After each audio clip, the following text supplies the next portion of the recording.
তুমি কি তাদের মতো সত্য নও? হায় ছবি, তুমি শুধু ছবি, তুমি কি কেবলই ছবি।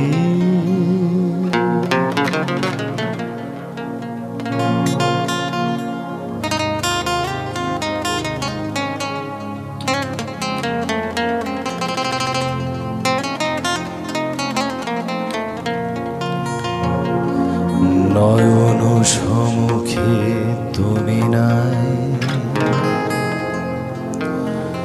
নয়নের মাঝখানে নিয়েছো যে ঠাই, আজি তাই